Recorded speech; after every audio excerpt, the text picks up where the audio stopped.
দিনে তো সব ঠিক হয়ে যাবে, নিশ্চয় হবে। সেদিন হয়তো আমরা বাচ্চা থাকবো না। নিজের আপন ভাই যখন বেইমানি করে, মাথা গোজার শেষ আশ্রয়টুকু কেড়ে নেয়, তখন মানুষের দেয়ালে পিঠ থেকে যায়। এটা আমাদেরই গল্প। নাটকের ৩৯তম পর্বে আমরা দেখলাম ফাহাদের এই চরম বিশ্বাসঘাতকতা। কিন্তু ৪০তম পর্বে কি সামির আর তার পরিবার ঘুরে দাঁড়াতে পারবে? মেহরিন যেভাবে সামিরকে আগলে বলে রাখছে এবং তার মার প্রতি ভালোবাসা মনে করিয়ে দিচ্ছে, তা আমাদের মুগ্ধ করেছে।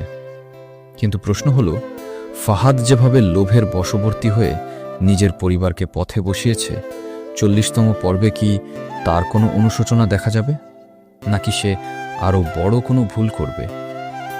অন্যদিকে সামিরের বাবা মা নিরুপায় হয়ে গ্রামের পুরনো ভিটায় ফিরে গিয়েছেন। শহরের চাকচিক্য ছেড়ে শেকড়ে ফেরার এই দৃশ্যগুলো ছিল ভীষণ আবেগী। কিন্তু ৪০তম পর্বে বড় প্রশ্ন, আব্দুস সোবহান সাহেব কি সত্যিই বাড়িটি দখল করে নেবেন, নাকি সামির নিজেই তার পরিবারের অধিকার ছিনিয়ে আনবে? আপনার কি মনে হয়, ফাহাদ কি শেষ পর্যন্ত ক্ষমা পাবে? কমেন্টে আপনার মতামত জানান। আর ৪০তম পর্বের আপডেট পেতে আমাদের চ্যানেলটি সাবস্ক্রাইব করে রাখুন।